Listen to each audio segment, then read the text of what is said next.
Hello everyone. We've been studying about trigonometric ratios and their interrelations. Now look at this problem. If 4 cos A minus 3 sin A is P and 4 sin A plus 3 cos A is equal to Q, find if there is any relationship between P and Q. So this is what we'll have to work out just now. And all we know about cos A and sin A, how they are related, is that sin squared A plus cos squared A is equal to 1 for any angle A, for A equal to any angle. So let's try to apply what this relationship here. For that we would be required to square this. Only the square of 4 cos A minus 3 sin A and 4 sin A plus 3 cos A will give us equation in terms of sin squared A and cos squared A. So we'll have to square the right hand side also. So let's do it. Now the first one is in the form A minus B the whole square, which is of course A squared plus B squared minus 2AB. So let us square the first term now.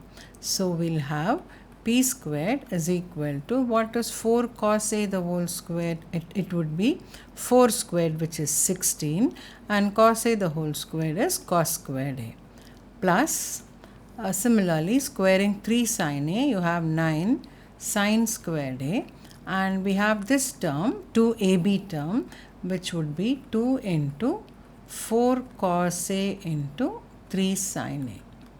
And now let us repeat the same for the second q which is given, the q squared. So what would q squared be equal to? Let us square the second one. This is of the form A plus B the whole squared.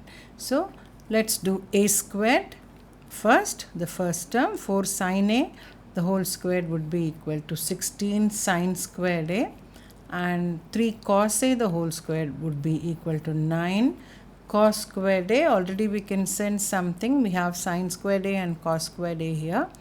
And what about the 2AB term? This time the 2AB would be plus 2AB. So plus 2 into 4 sin A into 3 cos A. Now let us just observe this 2AB term first in both the equations, P squared and Q squared. This is 2 into 4 into 3 is the numerical value. Here also 2 into 4 into 3.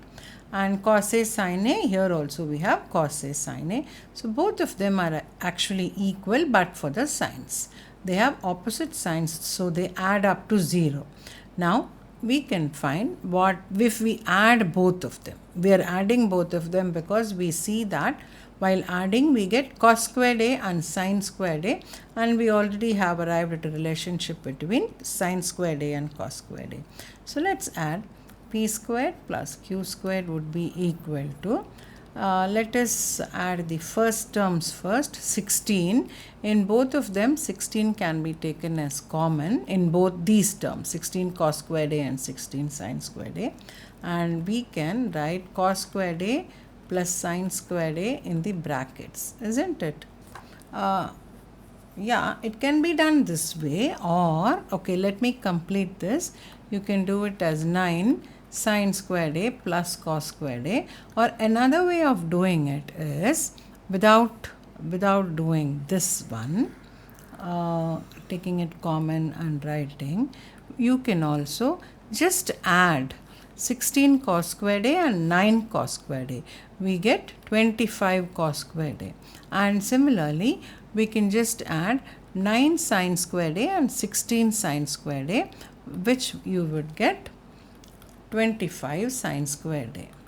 And of course, these two terms have reduced to 0. So we just have 25 cos squared A and 25 sin squared A, which would be, if 25 is taken as a common factor out of these two terms, we have cos squared A plus sin squared A within the brackets. Even if we had done it the previous way, we summed 16 taken as common and cos squared A plus sin squared A, we would have arrived at the same result, but this is much more convenient.